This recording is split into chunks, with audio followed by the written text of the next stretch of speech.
Livre des Proverbes, chapitre 17. Mieux vaut un morceau de pain sec avec la paix qu'une maison pleine de viande avec des querelles. Un serviteur prudent domine sur le fils qui fait honte, et il aura part à l'héritage au milieu des frères.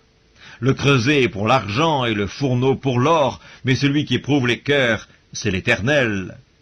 Le méchant est attentif à la lèvre inique, le menteur prête l'oreille à la langue pernicieuse. Celui qui se moque du pauvre outrage celui qui l'a fait. Celui qui se réjouit d'un malheur ne restera pas impuni. Les enfants des enfants sont la couronne des vieillards et les pères sont la gloire de leurs enfants. Les paroles distinguées ne conviennent pas à un insensé, combien moins à un noble les paroles mensongères. Les présents sont une pierre précieuse aux yeux de qui en reçoit. De quelque côté qu'ils se tournent, ils ont du succès. Celui qui couvre une faute cherche l'amour, et celui qui la rappelle dans ses discours divise les amis. Une réprimande fait plus d'impression sur l'homme intelligent que 100 coups sur l'insensé. Le méchant ne cherche que révolte, mais un messager cruel sera envoyé contre lui. Rencontre une ours privée de ses petits, plutôt qu'un insensé pendant sa folie. De celui qui rend le mal pour le bien, le mal ne quittera point la maison. Commencer une querelle, c'est ouvrir une digue.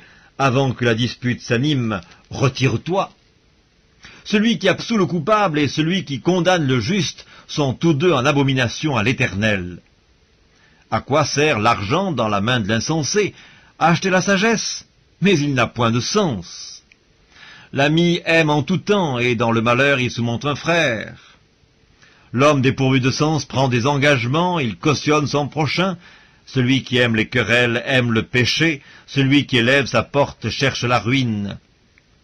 Un cœur faux ne trouve pas le bonheur, et celui dont la langue est perverse tombe dans le malheur.